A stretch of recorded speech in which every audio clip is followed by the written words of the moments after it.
Om Namo Bhagavate Vasudevaya. Narayanam Namaskritya Naram Chaiva Narottamam Devim Saraswatim Vyasam Tato Jayamudirayet Nashtaprayeshva Bhadreshu Nityam Bhagavata Sevaya Bhagavatyuttama Shloke Bhaktir Bhavati Naishtiki Krishnaya Vasudevaya Devaki Nandanaya Cha Nanda Gopakumaraya Govindaya Namo Namaha. ओम अज्ञानतिमिरान्धस्य ज्ञानाञ्जनशलाकया चक्षुरुन्मिलितं येन तस्मै श्रीगुरवे नमः। श्रीचैतन्यमनोभीष्टं स्थापितं येन भूतले सोऽयं रूपः कदा मह्यं ददाति स्वपदान्तिकं। वन्देऽहं श्रीगुरोः श्रीयुतपदकमलं श्रीगुरून् वैष्णवांश्च श्रीरूपं साग्रजातं सहगण रघुनाथान्वितं तं सजीवम् साद्वैतं सावधूतं परिजनसहितं कृष्ण चैतन्य देवं श्री राधा कृष्ण पादान् सहगणा ललिता श्री विशाखान्वितांश्च नमो विष्णुपादाय कृष्ण प्रेष्ठाय भूतले श्रीमते भक्ति वेदांत स्वामिन्निति नामिने नमस्ते सारस्वते देवे गौरवाणी प्रचारिणे निर्विशेष शून्यवादी पाश्चात्य देशतारिणे नमो महावदान्याय कृष्ण प्रेम प्रदायते कृष्णाय कृष्ण चैतन्य नामने गौरत्विषय नमः। हे कृष्ण करुणा सिंधो दीनबंधो जगतपते गोपेश गोपिका कांत राधा कांत नमोस्तुते तप्त कांचन गौरांगी राधे वृंदावनेश्वरी वृषभानुसुते देवी प्रणमामि हरिप्रिये वाञ्छाकल्पतरुभ्यश्च कृपा सिन्धुभ्य एव च पतितानां पावनेभ्यो वैष्णवेभ्यो नमो नमः। जय श्री कृष्ण चैतन्य प्रभु नित्यानंद श्री अद्वैत गदाधर श्रीवासादि गौर भक्त वृंद हरे कृष्णा कृष्णा कृष्णा हरे हरे हरे राम राम राम हरे हरे। सर्वशास्त्राभिपीयूष सर्ववेदैक सत्फल सर्वसिद्धांत रत्नाढ्य सर्वलोकैक दृक्प्रद सर्वभागवत प्राण श्रीमद्भागवत प्रभो कलिध्वान्तोदितादित्य श्रीकृष्ण परिवर्तित परमानंद पाठाय प्रेमवर्ष्यक्षराय ते सर्वदा सर्वसेव्याय श्रीकृष्णाय नमोस्तुमे मदेक बंधो मत्संगिन मद्गुरो मन्महाधन मन्निस्तारक मद्भाग्य मदानंद नमोस्तुते असाधु साधुता दायीन अति नीचोच्च तारक हानमुंच कदाचिन्मां प्रेमणार्थ कंठ योस्पुर श्रीमद्भागवत महापुराणम की जय।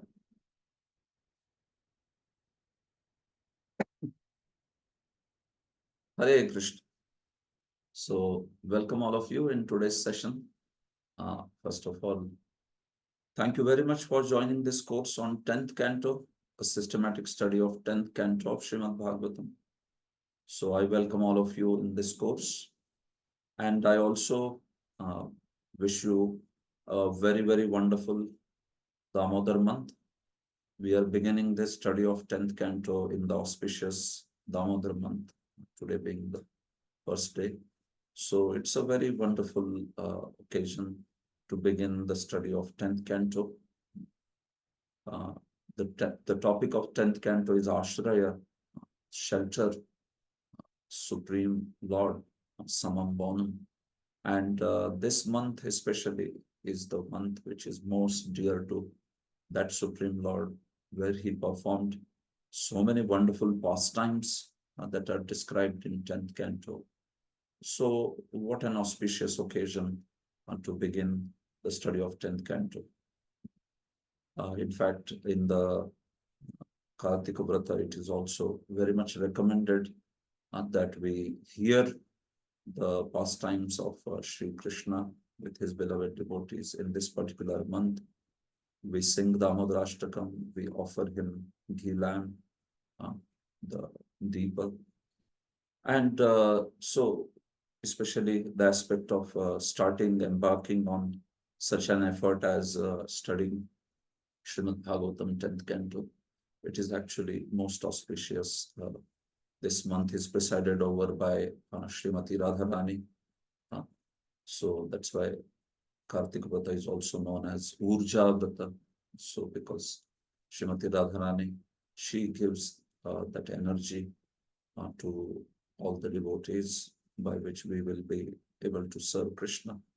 So we seek the blessings of the divine couple, Shri Shri Radha Krishna, in our effort to study and apply the teachings of 10th canto in our life. So in today's session, which will be a brief one, what we want to do is just do an introduction to this course. So for those of you who are also part of my course on 11th canto, which I began on Thursday, yesterday. So you must have attended the introduction session. So in today's session also, basically I'm going to speak the almost the same content of that particular session. So you may find it as a repeat, or also those who have attended my session on establishing Srimad Bhagavatam as highest Praman, they also may find most of the content of today's session as a repeat. But then, yeah, I mean, if you wish to hear it again, please be there in the sessions. Or in case some of you, because of some critical engagement, if you have attended the introduction session of 11th canto and want to take off, I am perfectly fine with it. On Sunday, we will start the actual discussion on the 10th canto, beginning with what is the topic of 10th canto, Ashraya. So we will have some discussion on general introduction to 10th canto, and then we will also moving on to study starting from chapter first, verse by verse, based on the commentaries of Srila Prabhupada and all the previous acharyas, most of the previous acharyas. So that's how in today's session, it will be introductory session where I want to speak initially about the glory of Srimad Bhagavatam, and especially I want to talk about it in terms of how the study of Srimad Bhagavatam developed in our own sampradaya. Then I wish to also talk about how we are going to study Srimad Bhagavatam in this particular course, what will be the methodology. Some of you were also inquiring about, okay, are we eligible to study 10th canto directly, or maybe many of you might not have gone through all the topics of Bhagavatam systematically from first canto all the way up to 9th canto. So is it okay to study 10th canto in detailed fashion? So I will also address those questions in the eligibility for the course in that discussion. And finally, we will talk about some practical aspects pertaining to the course and the schedule. So there is some small presentation which I have on this, and I will just share that. So we probably hope to finish this session in 45 minutes or so. And then if you have questions, you may ask. And I think we should be able to finish very much on time today, provided, if many questions are there, we can certainly take them. Otherwise, I very much see that we will be able to finish this well in time.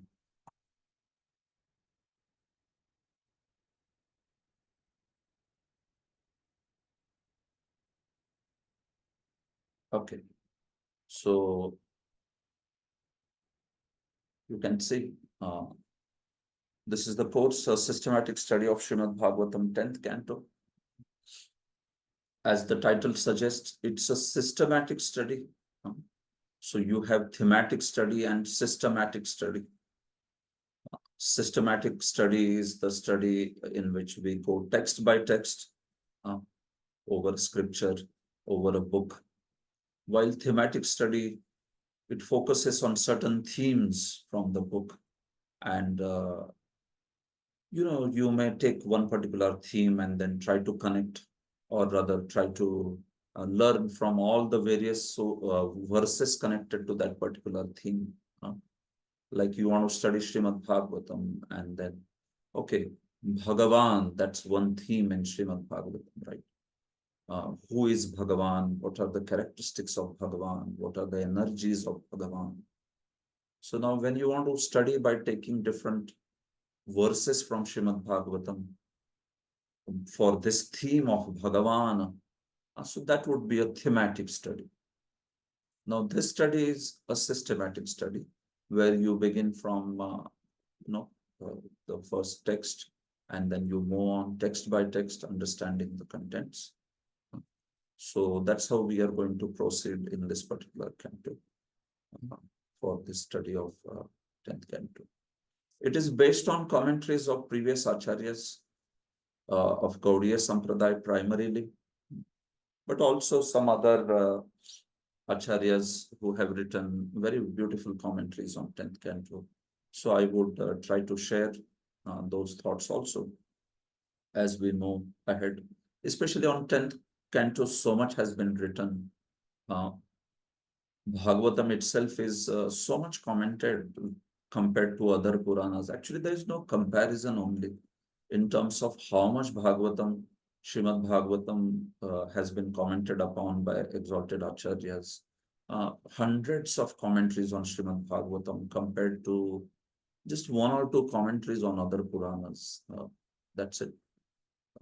Even the most popular Vishnu Purana, it has a commentary by Sridhar Swami, and then another one by Vishnu Chittiyam. That's all. Hardly any other commentary.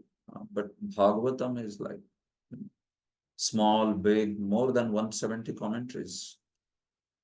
So it is very much commented upon. And then what to speak of 10th canto, where practically even the acharyas who have not commented on prior cantos, they have also written commentaries on 10th canto. So it's a very popular, Bhagavad Puran is itself very popular, and within that 10th canto is in fact the heart of Srimad Bhagavatam, right? Extensively, out of 335 chapters of Bhagavatam, 90 chapters are from 10th canto. So it's practically like 1/3 almost. So we would try to delve into the commentaries of Sanskrit commentaries of previous acharyas of Gaudiya Sampradaya. And of course, we would also take points from Srila Prabhupada's commentary, Srila Prabhupada's purports, especially for the first 14 chapters of this canto. Srila Prabhupada wrote purports. Later, the purports are written by his disciples. So we will continue to take the points from Srila Prabhupada's purports and also from his disciples' purports, and combined with the Sanskrit commentaries, we would try to study text by text. So in this effort, first we seek the blessings of 6 Goswamis of Vrindavan. As you all know, we are Rupanugas. As the followers, adherents of Gaudiya Vaishnava Sampradaya, as the followers of Gaudiya Vaishnava Sampradaya, we are all followers of Rupa Goswami. And so 6 Goswamis, they are our heroes, they are our role models in bhakti, and we owe so much debt to them for giving us the Sampradaya's teachings and giving us the processes of Sampradaya, bhajan pranali, how to perform the devotional service, best examples of Vaishnava etiquettes. So they are living embodiments of what is an acharya. So we seek our blessings from Srila Rupa Goswami, Srila Sanatana Goswami, Srila Raghunath Das Goswami, Srila Raghunath Bhatta Goswami, Srila Gopal Bhatta Goswami, and Srila Jiva Goswami. Especially in this particular course, you can see we will primarily speak from the ideas of Srila Sridhar Swami, the foremost commentator, preeminent commentator on Srimad Bhagavatam, revered by our own Sampradaya, Caitanya Mahaprabhu. And also the commentary of Srila Jiva Goswami. Srila Jiva Goswami, in fact, has written 3 commentaries on 10th canto. 3 different commentaries on 10th canto. Krama Sandarbha, Laghu Vaishnava Toshani, and even the Brihat Krama Sandarbha is attributed to him only. So you can imagine, on one canto, he has written 3 commentaries. So how much is the desire to glorify Srimad Bhagavatam? And it is one of the best commentaries on 10th canto, Laghu Vaishnava Toshani. And he very much follows Sanatana Goswami, Sanatana Goswami's Brihad Vaishnava Toshani commentary. But he also has his unique insights and a very wonderful commentary. In fact, it has quite an elaborate explanation of the text of Srimad Bhagavatam 10th canto. So we seek blessings of Srila Sridhar Swami and Srila Jiva Goswami. And then also the Rasikacharya Srila Vishwanath Chakravarti Thakur, who is written his Sarartha Darshini, very, very popular and very sweet commentary, very elaborate commentary also. Vishwanath Chakravarti has extensively written the commentary. He is not a brief commentator. He is quite an elaborate commentator and tends to explain things so that they can be understood properly. Jiva Goswami also in other cantos is a bit brief, but in 10th canto he is not brief. He is quite very lucid also, and he's also elaborating very much. Usually his style is of brevity. He writes in a very terse manner. But here in 10th canto, we see that he writes, quite elaborately, extends the explanation many times. So it's all very wonderful. Apart from this, there are many other acharyas. So we will, whatever is relevant, whatever is possible for me to include, I will try to include. And there are commentaries of acharyas like Srinath Chakravarti from Gaudiya Vaishnava Sampradaya. Baladev Vidyabhushan also, he wrote a commentary on Srimad Bhagavatam's 10th canto. He has not written a commentary on rest of the cantos, but 10th canto he has written. So that is Vaishnava Nandini Tika. Baladev also has written. So these Gaudiya Vaishnava acharyas have written certainly elaborate commentaries. And then there are also acharyas from other sampradaya. There are commentaries of acharyas like Shripad Vallabhacharya, also Srila Veera Raghavacharya, Vijayadhvaj Tirtha, and many others who are also very elaborate commentators on Srimad Bhagavatam. So we seek the blessings of these exalted acharyas and in fact the whole Samasta Acharya Vrinda, and that we will be able to understand the contents of 10th canto and will be able to also apply them in our life and thereby become attached to Krishna's lotus feet. Of course, and this entire effort is dedicated to His Divine Grace Abhicharna Ravinda Bhaktivedanta Swami Prabhupada. Only because of his grace, only because of his divine grace, that we were able to understand the glory of Srimad Bhagavatam to some extent. And he is the one, through his extensive preaching actually has connected millions of souls to Krishna's lotus feet. So he's the one personality who practically spread the glory of Srimad Bhagavatam all over the world. What he has done is unprecedented, isn't it? So whole world knows Srimad Bhagavatam because of such efforts of Srila Prabhupada. He wrote his beautiful commentaries on Srimad Bhagavatam. He preached extensively, and he also showed by his personal example.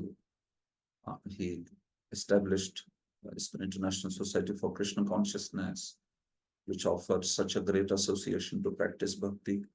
So this effort is actually completely our effort to please Srila Prabhupada and seek his mercy.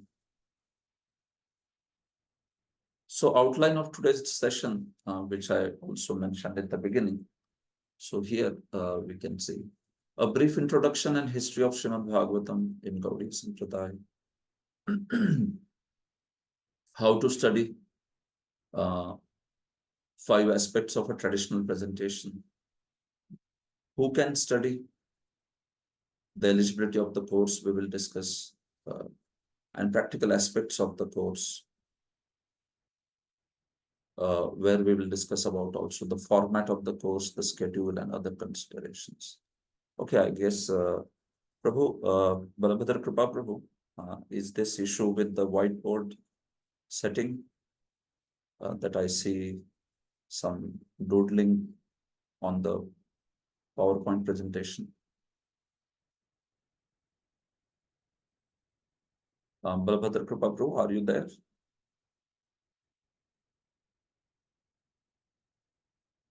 Yes, I will check.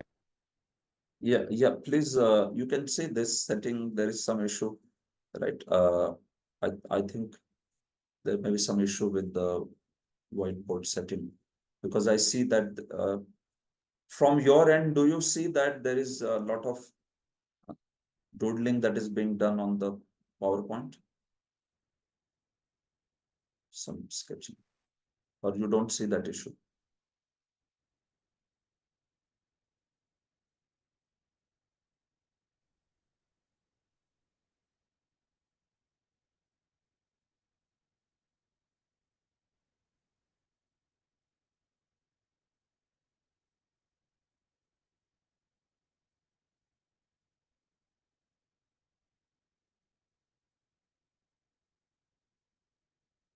Give me a minute.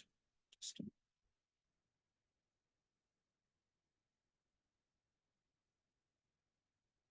okay. Advaita Krishna Prabhu,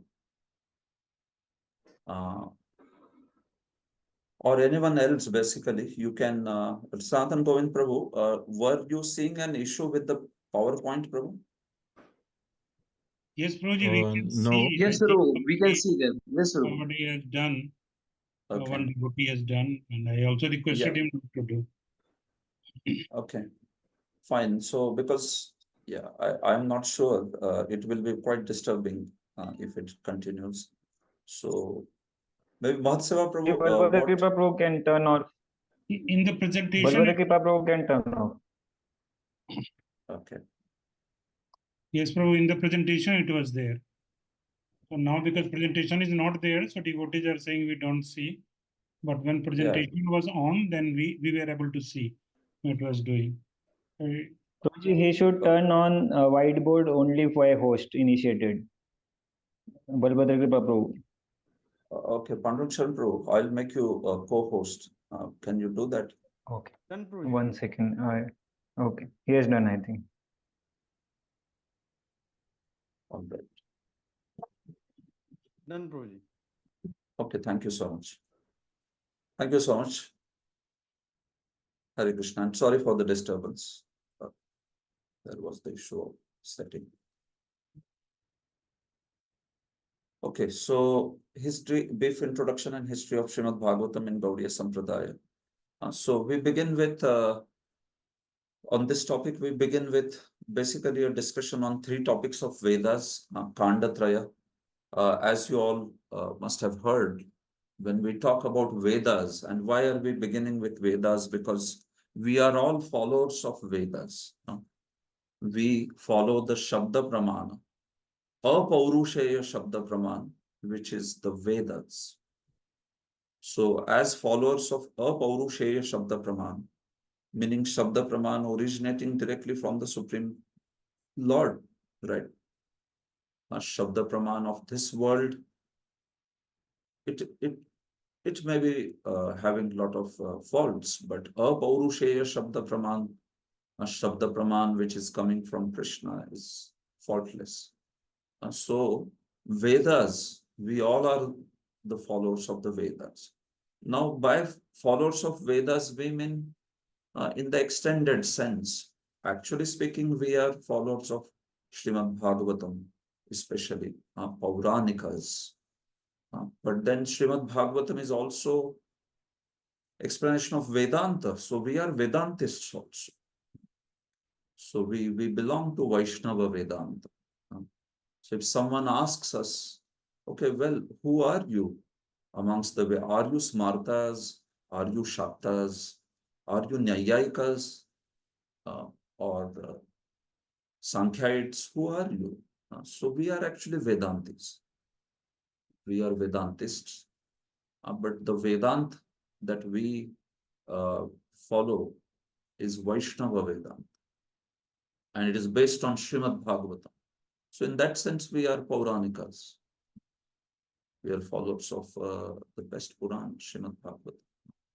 So when you talk about Vedas, Kanda Traya, there are three Kandas, three sections of the Vedas, and these are popular, Karma Kand, Jnana Kand, and Upasana Kand.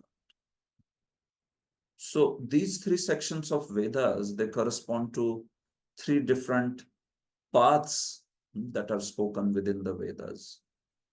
The path of Karma Kand, the path of Jnana Kand, and path of Upasana Kand.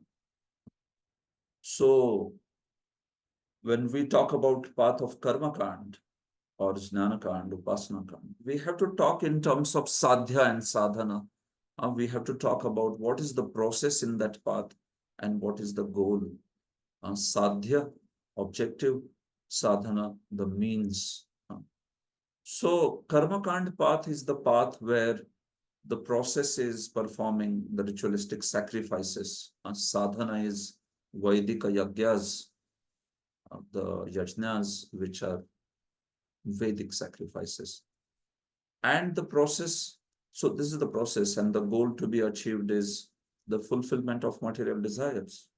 So in this world, Aihika and also Paratrika, which means beyond this world. So within this world, fulfillment of material desires, whatever, wealth, health, progeny, or some other particular benediction. That's the goal in Karma Kand. And the process to be followed is performing those ritualistic sacrifices. The goal after the death is attaining Swarga. So that's how there are different sacrifices for different purposes. Jyotishtoma, Kariri, and such sacrifices mentioned. So that is briefly Karma Kand. When you come to Jnana Kand, then we talk about sadhana and sadhya. So here the sadhana is the vimarshan of Vedanta, the contemplation on Vedantic ideas, especially the idea of oneness between living entity and absolute truth, Jiva and Brahman. So that particular aspect of seeing oneself non-different than the Brahman, focusing on that oneness. So Vedanta Vimarshanam, studying Vedanta, meditating on those truths of Vedanta, and for that matter, taking the process of Vairagya, renunciation, and tapas, austerity, all that is included within Jnana Kand. So this particular process has the goal of merging in impersonal Brahman, Sayujya Mukti, as we all know. So this is the Jnana Kand portion. And then there is Upasana Kand, which involves again worshipping the demigods or worshipping Lord Vishnu also, worshipping Lord Krishna or Vishnu. But by the process of worship of the deities, by the process of meditation on the deities, dhyanam, and worshipping Ija and all that. The goal here, and the goal could vary. The goal of Upasana Kand can be mukti, or the goal of Upasana Kand can be fulfillment of material desires also. And the goal, if it is Vishnu worship, it's worship of Lord Vishnu or Krishna, then it can be Nishkama goal also, which means one is just desiring service of the Supreme Lord. There is no selfish goal, no dharma, artha, kama, or even moksha. One does not desire any of these things. So, typically speaking, the Vedas, they speak about 4 Purusharthas, right? So, the Karma Kand speaks about 3 Purusharthas only, dharma, artha, kama. That's it. Jnana Kand speaks about the 4th Purushartha, which is moksha. And Upasana Kand can speak from dharmartha kama to moksha to prema, anything. So even that worship that we have, we worship the Supreme Lord. So you must have seen Prabhupada in many places. He speaks about Upasana Kanda as worship of Krishna only, worship of Vishnu. That's how he understands and makes us understand also. So Upasana Kand can be general worship of the deities, including demigods. But the point is, the best application of Upasana Kand is the worship of Lord Vishnu or Krishna, and that too with completely selfless motive, only for the sake of pleasing him. Krishna Prityartham. That's all, nothing else. So this is how various goals of life like dharma, artha, kama, moksha, and prema, they are situated within these processes: karma kand, jnana kand, and upasana kand. And there are various portions of Vedas which talk about these things also. Karma kand is spoken in Samhitas and also in Brahmanas, sections of Vedas called as Brahmanas. Every Veda is divided into 4 sections, in fact. Samhita, Brahmana, Aranyaka, and Upanishad. Every Veda. Take Rig Veda, Sama Veda, Yajur Veda, Atharva Veda. Then each of that Veda is divided into 4 parts. So there is Rig Samhita, then Rig Brahman, Rig Aranyak, and Rig Upanishads. Similarly, Yaju, Rig, Sama, Yaju, Atharva, for all of them, they can be divided into these 4 sections. So Samhitas and Samhitas spoke about the stotras that were needed for performing sacrifices, and Brahmanas, the books called as Brahmanas, Brahman Granthas, they spoke about the rituals of the sacrifices, the processes, and everything that is needed for performing the karma kanda. So that's how those sections discussed about these things. As far as Jnana Kanda is concerned, that's the topic of Upanishads. Jnana Kanda is discussed in Upanishads. There is Aranyakas, which discuss primarily the instructions for Vanaprasthas. So we can see that that is also considered part of a preparatory ground for Jnana Kanda only, because one is preparing to go to the next stage, which is sannyasa, which is Jnana Kand. So that's how. And then Upasana Kand, that is also discussed in some of the Vedic books, as well as we see in Puranas, especially. Upasana Kand is discussed extensively in Pancharatras, Puranas, and all of them. So this is how we see that the Vedas speak about 3 kinds of processes.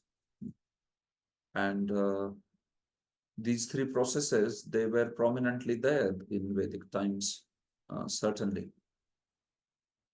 They have different set of scriptures which they focus on. So that's how you must have seen Karmakandi priests or traditional Karmakand followers. Then they speak very much on the basis of Samhitas and Brahmanas.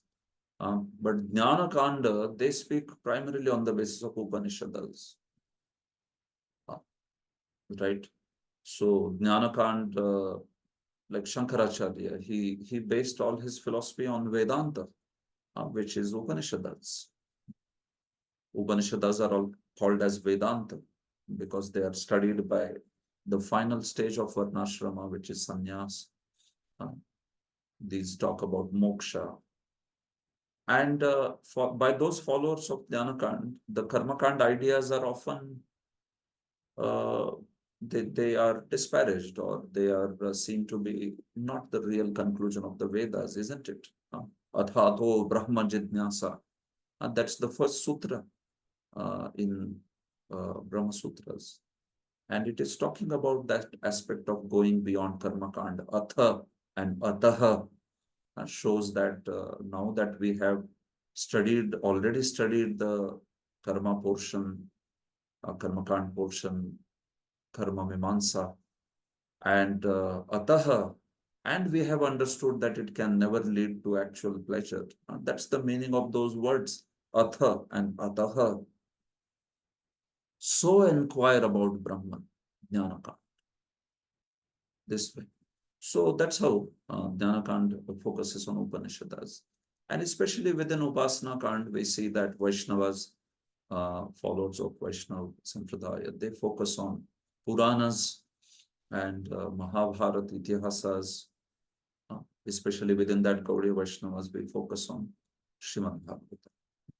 So when Buddhism was there, we see that Vedic authority for some time had been lost, and Buddhism had spread everywhere. When Ashoka became the followers of Buddha, follower of Buddha in India, so then we see that the Buddhism had just rampantly spread everywhere for many, many years, centuries, in fact. So Sripad Sankaracharya came, and in 788, that's one of the most accepted dates for Sankaracharya, the date of his appearance. So he came in the 8th century, and he preached very vigorously against Buddhism, because Buddhism is a Gnostic philosophy. It does not accept the Vedas. Nastika and Astika is in terms of accepting Vedas or not accepting Vedas. So those who accept Vedas are known as Astikas. Those who don't accept Vedas, they are known as Nastikas.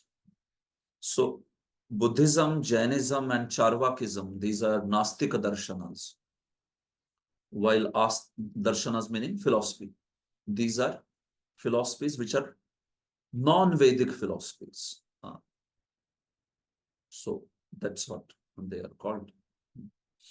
Non-Vedic, Nastika darshanas. While the philosophies of 6 darshanas, 6 philosophies, Nyaya, Vaisheshika, Yoga, Sankhya, Mimamsa, Vedanta, and these philosophies are known as Astic darshanas. They are known as Vedic philosophies. They are based on Vedas. They accept the authority of the Vedas and Shabda Pramana.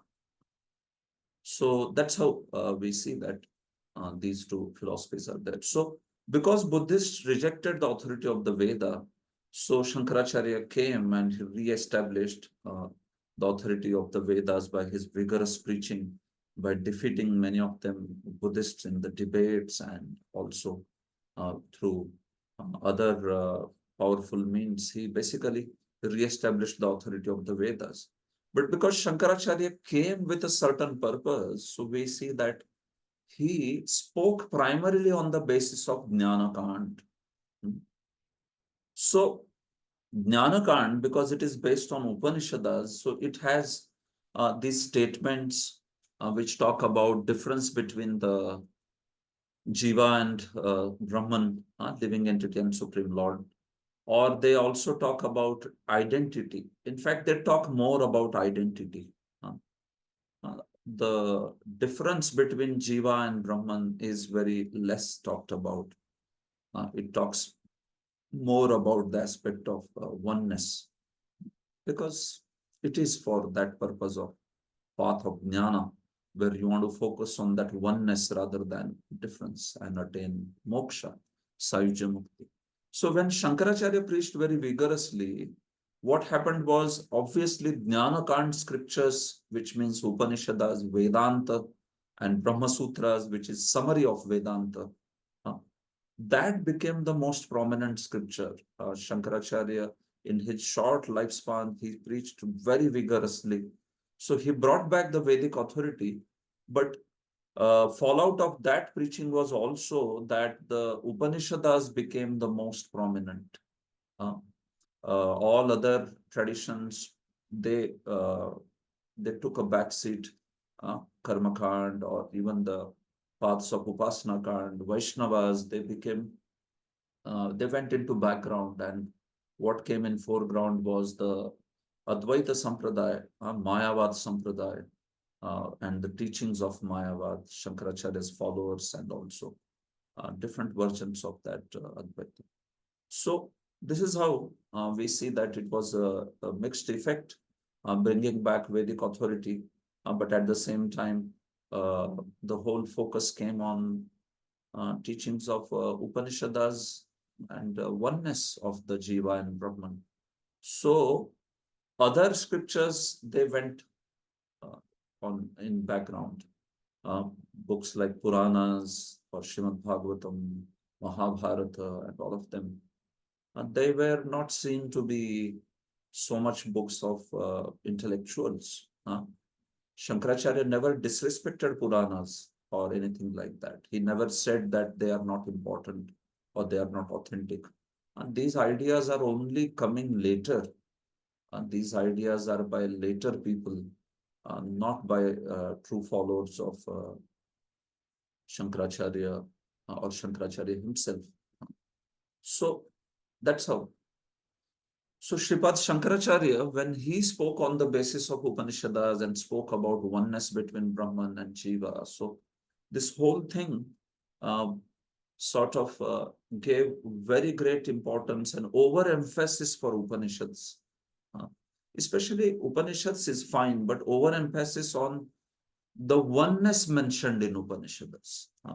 Upanishads are also devotional. We all have studied Sri Isha Upanishad. So it is so beautiful, isn't it? Shvetashvara Upanishad, even many other Upanishads, even directly devotional like Gopala Tapani Upanishad, they are also there. But especially he spoke on the basis of 10 or 11 principal Upanishads, and he spoke especially on the idea of oneness. So he had this system of Mahavakya and Laghu Vakya or Samanya Vakya, as they call it. Mahavakya is any statement from Shastra, Upanishads, or Vedas, which talks about oneness between living entity and Supreme Lord. And any statement which talks about difference, like all the bhakti statements, right? They are the statements of difference, Bheda. They are not statements of Abheda. If there is Abheda, then where is the question of bhakti? For bhakti, it has to be two personalities, right? There is Bhakta and there is Bhagavan. Then bhakti can manifest. If you talk about only oneness, Jiva and Brahman are one and the same, then where is the question of bhakti? So that's how the bhakti statements were seen by followers of Shankaracharya as Laghu Vakyas or Samanya Vakyas, and Shankaracharya's system, where oneness is spoken about, that was seen as Mahavakya. So even from the Upanishads, they brought out some passages or some statements, small statements saying that these are the Mahavakyas. You know, this discussion is there even in Caitanya Charitamrita, right? So they have some Mahavakyas like Prajnanam Brahma, or Aham Brahmasmi, Neha Nanasti Kinchana, such statements. Sometimes even Tattvamasi. These sort of statements are seen as Mahavakyas by followers of Shankaracharya. And wherever bhakti is being spoken, Manmana Bhava Madbhakto Madhyaji Mam Namaskuru, or anything else like that, Nityo Nityanam Chetanas Chetana, oh, these are Laghu Vakyas. These are minor statements. These are not great statements. So this was a system that Shankaracharya himself spoke about, and That's how those followers also they propagated these ideas. So these ideas were right. They were not right. They were not correct. But because Shankaracharya was empowered to preach in that manner, right? Instructed by the Lord only. So he preached in that manner. So my point is, so what happened was the Puranas took a backseat. What happened was the Puranas went into backseat. Mahabharata and such scriptures, they were seen as minor scriptures, not very important, although they were authentic, no doubt. So this idea is there even today if you go to places like Varanasi and all. So when you talk on basis of Ramayana or Itihasas, Mahabharata, they feel like, okay, he's not a very good scholar, like that. They speak like oh, he's just a Ramayani. Oh, he just speaks on Ramayana. He's not a Vedanti. So it is like spoken in a disparaging, belittling mood. So this idea, we can see that way. Although these are most wonderful scriptures, right? Ramayana, Mahabharata, so much glorification. What to speak of Bhagavatam. But yeah, that idea became like that. So in order to bring back the glory of Puranas on the basis of which bhakti is there, bhakti is spoken about. So the Vaishnava acharyas like Sripad Ramanujacharya and Madhvacharya took great efforts. Sripad Ramanujacharya, he started refuting the ideas of Sripad Sankaracharya because they focused on absolute oneness, Kevala Advaita. That was the Siddhant. Exclusive monism, complete identity between Brahman and Supreme, Brahman and Jiva. So Ramanujacharya opposed these ideas and he wrote his Shri Bhashya. He also wrote Gita Bhashya and all these wonderful commentaries where he refuted these ideas. In fact, he said that if the statements concerning Dvaita duality, if they are Laghu Vakyas or Samanya Vakyas, then practically 90% of scripture is relegated to Laghu Vakya. Because 90% of scripture is speaking about difference only, worship of the Supreme Lord by devotee. There are so few statements which talk about oneness. So hardly any emphasis can be made based on those statements. So he did not approve this system of Mahavakya and Laghu Vakya. Absolutely. And in fact, he spoke very much on the basis of Vishnu Purana. One of his Sampradaya followers, he also wrote a commentary on Vishnu Purana. Before that, if there were any commentaries, they were not extant. They were extinct by that time. So he wrote a commentary, Vishnu Chittiyam, on Vishnu Purana. And Ramanuja also spoke a lot on basis of Vishnu Purana, and this brought great glory back to this Purana in the intellectual circles. It was started again. Because of his extensive traveling and preaching, he also brought back again that glory to especially Vishnu Purana and the whole path of Vaishnavism. So it's a very great service that he rendered. And he did not quote Srimad Bhagavatam, although he quoted other Puranas, because Shankaracharya himself did not quote Srimad Bhagavatam in any of his works. Shankaracharya has not quoted Srimad Bhagavatam anywhere, although he has quoted other Puranas. So now, as per Jiva Goswami in Tattva Sandarbha, Shankaracharya did not touch Srimad Bhagavatam because he was fearful of touching Srimad Bhagavatam and trying to misconstrue a meaning out of Srimad Bhagavatam. He was worried that he was fearful that Lord will be very angry on him. It would invite the wrath of the Lord if he were to touch and misconstrue meanings from Srimad Bhagavatam. So he wrote some songs like Govindashtakam, which describe the pastimes in Bhagavad Puran, like Mrid Bhakshan, the eating of dirt by Krishna, or pastimes like Chir Haran, the stealing of garments of gopis by Krishna. So these pastimes only appear in Bhagavad Puran. They don't appear in other Purans, like eating the dirt and this pastime, Mrid Bhakshan, Chir Haran. They don't appear in other Puranas. Even if they appear, like Chir Haran appears in one Puran, but then the version is very different there.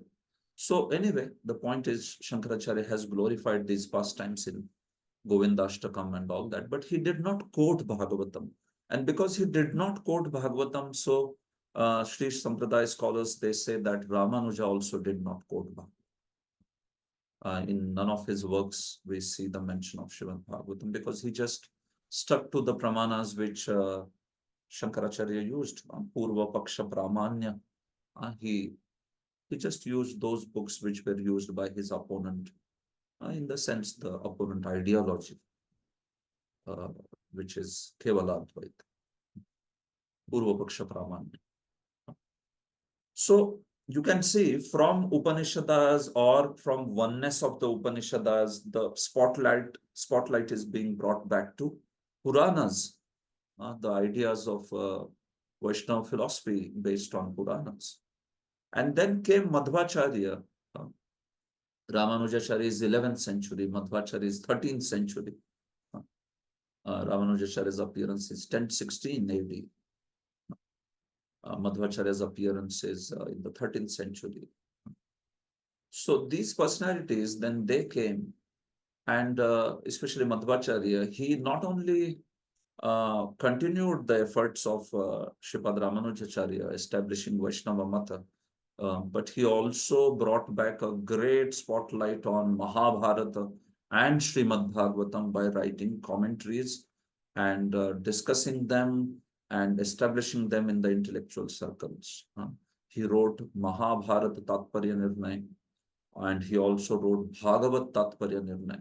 So these are his commentaries on Mahabharata and Bhagavatam respectively.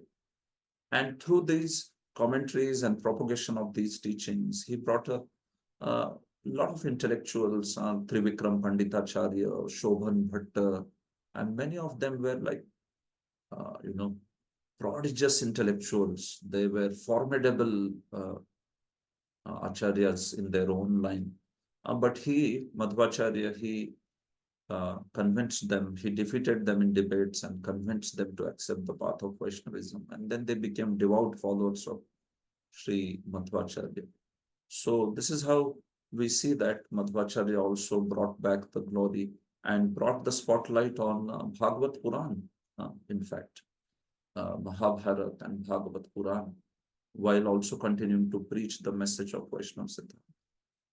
So we are seeing how from that no Vedas, Buddhist realm, Buddhist realm, from no Vedas to then authority of the Vedas, within that the Upanishads especially very prominent. And then from there to Puranas, and from Puranas to Mahabharata and Bhagavata. We are seeing this basically. That's the purpose of talking about these things. So Shankaracharya did not touch Srimad Bhagavatam. We talked about this. But then there were some acharyas post Shankaracharya, and they are said to belong to Advait Sampradaya, the Mayavad Sampradaya. And these are Chitsukha and Punyaranya.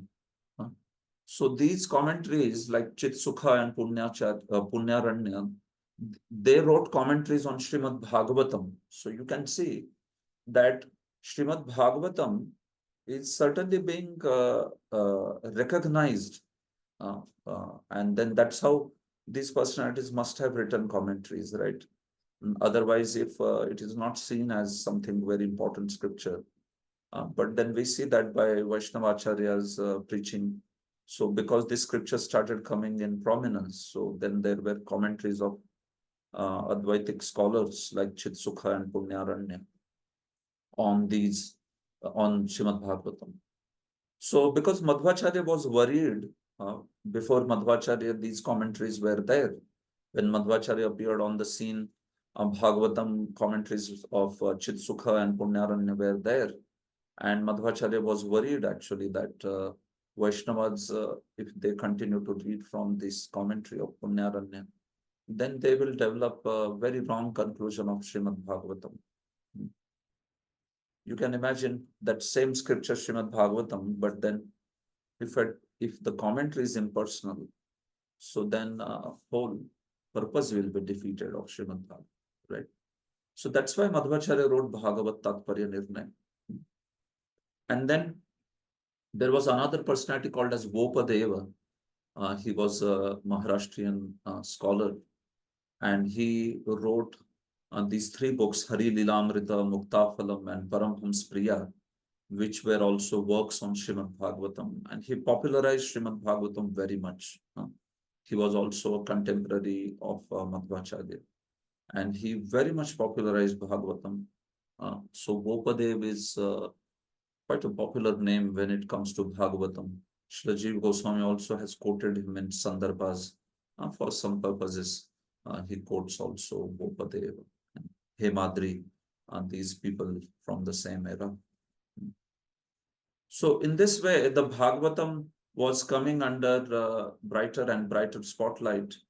And finally, Sridhar Swami, who came in the 14th century, he came and he wrote his extraordinary commentary, Bhavartha Deepika, which was really a groundbreaking commentary in terms of Srimad Bhagavatam, because it was a thorough commentary on all the cantos. It was complete commentary, and it was a very lucid commentary, very easy to understand. So this commentary quickly became very popular, so much so that many started taking to the study of Srimad Bhagavatam. So we see that when Lord Chaitanya appeared in the 15th century, this Bhagavatam was very much popular, and Sridhar Swami's commentary was very popular. So that's why Caitanya Mahaprabhu also accepted Sridhar Swami as the preeminent commentator on Bhagavatam, and he also spoke very highly of Sridhar Swami's commentary. He said that we understand the Srimad Bhagavatam through the words of, through the comments of Sripad Sridhar Swami. He's fit to be Jagat Guru, like that. So this is how in Lord Chaitanya's era, where Lord Chaitanya appeared, 1486, so 15th century, we see that this is the state of Srimad Bhagavatam here. Now, after Lord Chaitanya appeared, naturally we know that there was great upsurge of Bhagavatam. Sri Caitanya Mahaprabhu's fundamental teaching was Bhagavatam is the highest Praman. So he spoke very fondly of Srimad Bhagavatam. He accepted it as highest Praman. Caitanya Matamanjusha of Srinath Chakravarti, it talks about the Srimad Bhagavatam Pramanam Amalam, right? All of you know this word, Saradhyo Bhagavan. So Srinath Chakravarti, he mentions that this is Mahaprabhu's opinion that Bhagavatam is the highest Praman. So Caitanya Mahaprabhu, he preached this very vigorously, that Bhagavatam is the natural commentary on Vedanta Sutra, and it is the highest scripture. And then that's how Sri Chaitanya Mahaprabhu's followers, we see that they started writing commentaries on Srimad Bhagavatam. Srinath Chakravarti wrote Caitanya Matamanjusha, Sanatan Goswami wrote Brahad Vaishnava Toshani, Rup Goswami wrote also many books based on principles of Srimad Bhagavatam. But a great contribution of establishing Srimad Bhagavatam in the scholarly circles and popularizing it to an unprecedented degree, that contribution goes to Srila Jiva Goswami. So Srila Jiva Goswami, he established our Sampradaya's teachings on the basis of Srimad Bhagavatam. See, Srila Jiva Goswami had an intellectual challenge that he needed after Lord Chaitanya's departure. Rup Goswami, Sanatan Goswami, they all settled down in Vrindavan. Jiva Goswami also joined them in Vrindavan in 1534 or 36. And then Jiva Goswami, he had this huge task of establishing Gaudiya Vaishnava philosophy on the basis of Vedanta, because any philosophy has to be based on the Vedanta. But then he could not write a commentary on Vedanta because Lord Chaitanya said that Bhagavatam is natural commentary on Vedanta. So you cannot write a commentary on Vedanta Sutra, but you have to establish that your Sampradaya follows Vedanta Sutra. So how do you do that? If you are not allowed to write a commentary on Vedanta. Meaning, because Caitanya Mahaprabhu instructed in that manner. So that's why Goswamis, being direct students, they were not so much willing to disregard that. So on one side, he should keep Lord Chaitanya's word that Bhagavatam is natural commentary on Vedanta Sutra. So we don't need another artificial commentary on Vedanta Sutra. But at the same time, you have to also establish that our Gaudiya Vaishnava Siddhanta is based on Vedanta philosophy. So he kept, so this was the challenge basically, keeping fidelity with Chaitanya Mahaprabhu teachings and also establishing the intellectual standard by showing our philosophy is based on Vedanta. So he did this by writing Shat Sandarbhas, 6 Sandarbhas, where he showed these 6 Sandarbhas are very popular. In these Sandarbhas, he explained the Srimad Bhagavatam in thematic manner. He showed how the philosophy of Bhagavatam is based on Vedanta. He showed a connection between Bhagavatam and Vedanta. And he established Srimad Bhagavatam as the scripture of the Gaudiya Vaishnavas. So the philosophy of Gaudiyas is based on Vedanta. Because it is based on Srimad Bhagavatam, and he showed how Srimad Bhagavatam is connected to Vedanta Sutra. So this is how he showed that how our philosophy is based on Vedanta. So basically, this is a thorough analysis of Srimad Bhagavatam. These 6 Sandarbhas of Jiva Goswami, Shat Sandarbhas as they are known as. So these are the best exposition, best explanation of Srimad Bhagavatam. Very, very greatly in-depth explanation of Srimad Bhagavatam. So this was the great contribution of Jiva Goswami, where he established our Sampraday's teachings without writing a commentary on Vedanta, following Lord Chaitanya's advice, instruction. He just explained Bhagavatam itself as explanation of Vedanta through the Sandarbhas. So he has connected Vedanta Sutra and Sandarbhas very well. Vedanta Sutra's 4 chapters have been connected to 6 Sandarbhas of Jiva Goswami. So Jiva Goswami's contribution is in that way unparalleled.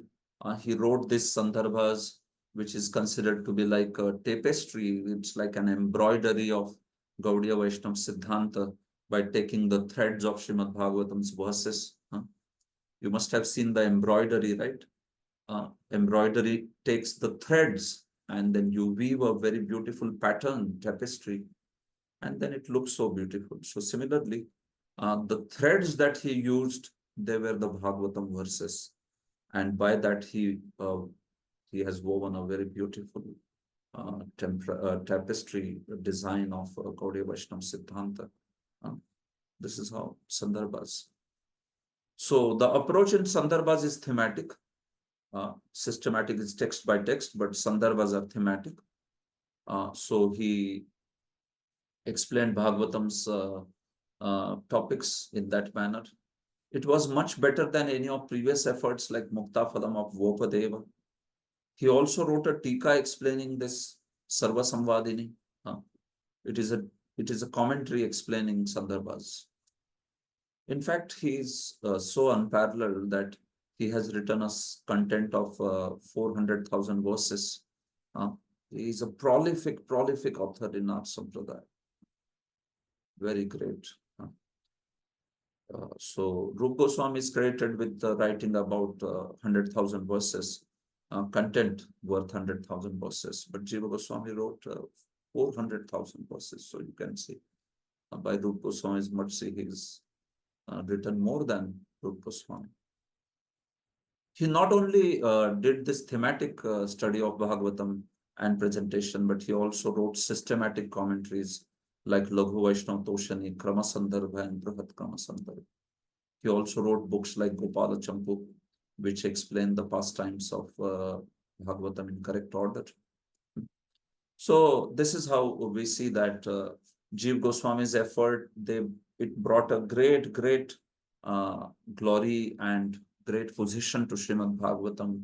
Practically, Srimad Bhagavatam became very much widespread in entire North India, and many great scholars became inspired to study Srimad Bhagavatam. They would come to Vrindavan and they would take lessons from Srila Jiva Goswami to understand Srimad Bhagavatam. So he became a most exalted teacher of Srimad Bhagavatam. So after Srila Jiva Goswami, further down in our parampara, Vishwanath Chakravarti has also written commentary, Sarartha Darshini. Baladev Vidyabhushan has written Vaishnava Nandini. Bhaktisiddhanta Saraswati, he also wrote brief commentaries like Anant Gopal Tathya or Sindhu Vaibhav Viprati.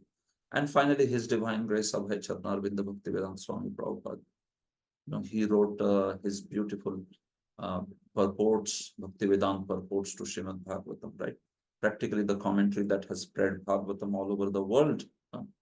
So we owe a very great debt to actually all these acharyas, starting from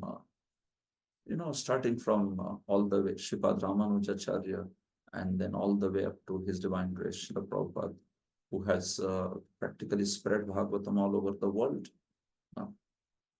through his painstaking efforts. So Srila Prabhupada's presentation is very unique.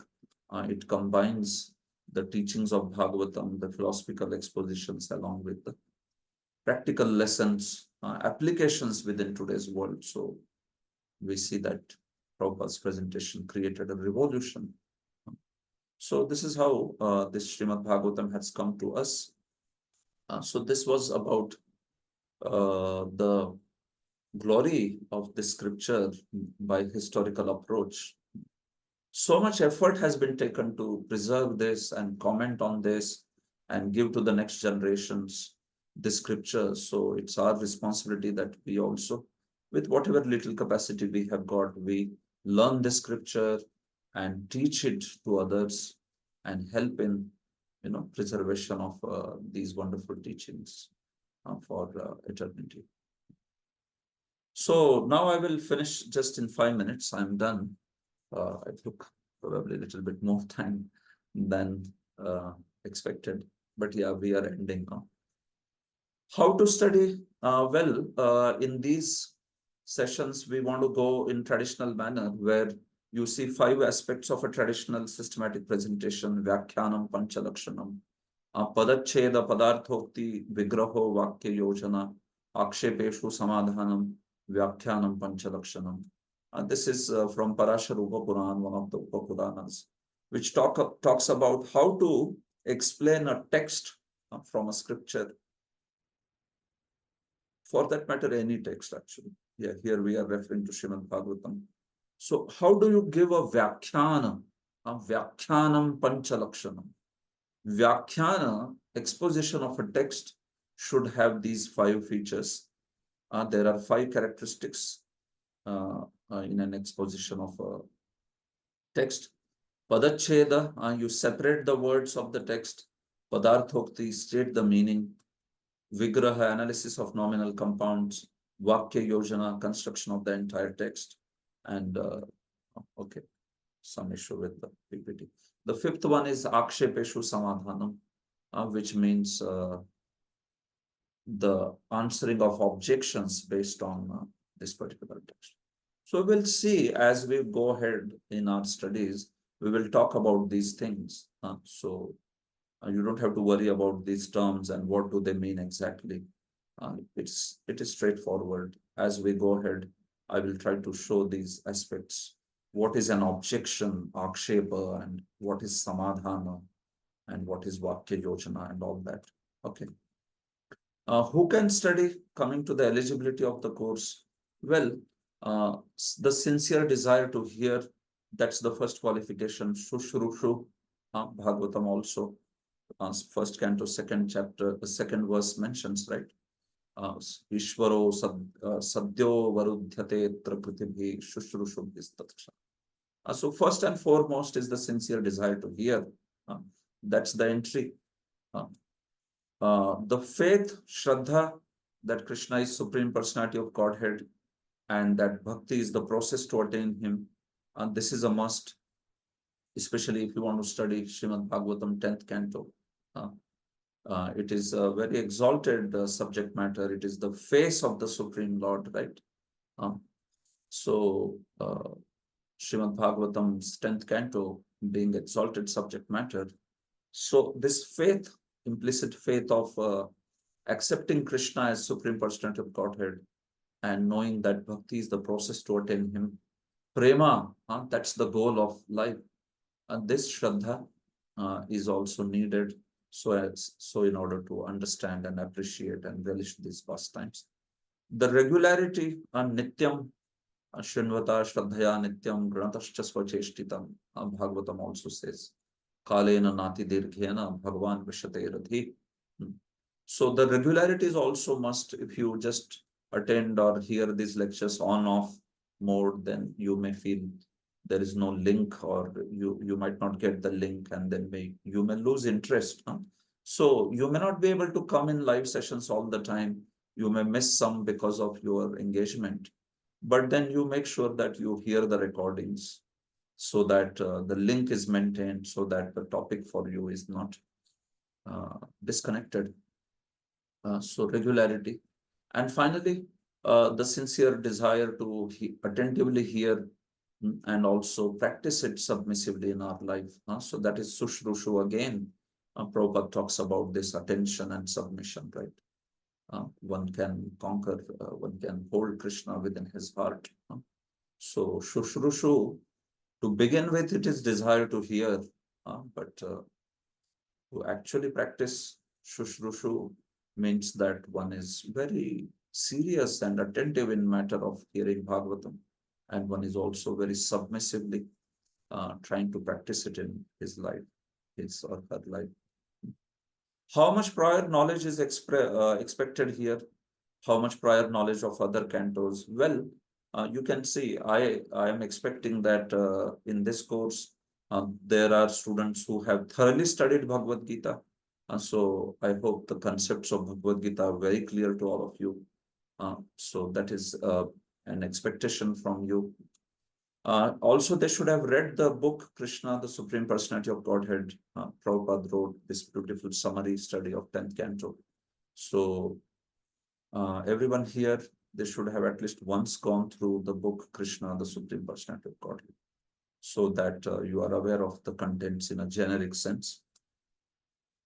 Finally, also knowledge of contents of previous cantos of Bhagavatam is expected, but at least cursorily. It is expected, not like you have thoroughly studied all the 9 cantos, but you have heard about the contents of these cantos through Bhagavatam classes or through Bhagavatam study circles in bits and pieces. It should not be like, okay, you don't know only what is, you never heard a term like Poshanam, or you never heard a term like Sarga Visarga. You just don't know anything about prior cantos contents.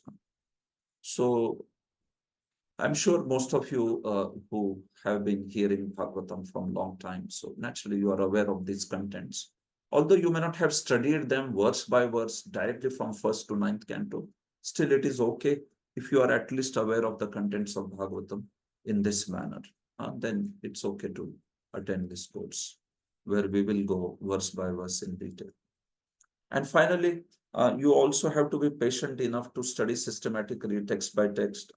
This is not going to be an overview. This is not going to be a quick summary or anything of that sort. This is going to be a detailed study. So please be patient. We might sometimes even discuss a verse for 45 minutes or 1 hour. depending on the words. So that's why that kind of preparation of the mind, readiness, where you are ready to study it extensively, not like just give a brief point what is mentioned in this verse and move on. No, not that kind of thing. Okay, so this is what is basically the eligibility. So now I'm sure it must be clear to all of you what is expected as an eligibility for this course. So anybody who is comfortable with this is most welcome to continue with this course, and you will be very happy and relishing the ideas that we will discuss on the basis of acharyas. Finally, practical aspects, you can see I'm here talking about 10th canto, which is the largest canto in the Bhagavatam. So there are 90 chapters. So it is divided in 6 modules, but I'm here mentioning only first 3 modules. This is a canto which is not going to be a short course. It will continue for a long time. You may decide to attend some modules or all the modules. It's up to you. But we seek Krishna's blessings, Radharani's blessings, that we will be able to complete the study of this canto in this fashion. It would be a really wonderful, wonderful thing. So you can see in the 3 modules, we want to finish Vraja Leela. Vraja Leela is pastimes of Vrindavan. So 1 to 14, then in the second module, chapters 15 to 28, and third module 29 to 40, which completes the Vraja Leela, and then further Mathura Leela begins from chapter 41. So approximate number of sessions you can see 60, 60, and 70 for these 3 modules. And it is again approximate. This also probably might increase. We will see about it. But yeah, my purpose is going to be actually explain it well rather than just rush through. So although I understand that we should have a course which is measurable and it has a fixed time span, but you can see the canto itself is quite a huge one. So we will try to keep a good pace, but still do justice with the ideas. So that is how. Further 3 more modules are there to cover the rest of 50 chapters. In the Dwaraka Leela especially, there are some chapters which will be very quickly done. There is not much commentary, but Vraja Leela is extensive commentaries, extensive ideas, so we will need elaborate discussion. All right. Style of the discussion, I already explained it text by text by Panchavakhyana Lakshana, Vyakhyana Panchalakshanam. Explanations based on these commentators, points from purport of His Divine Grace Srila Prabhupada. Typical discussion on the verse will be 60 minutes, and then question and answer for 30 minutes. Or I can extend it also on the basis, if there are more questions, I don't mind.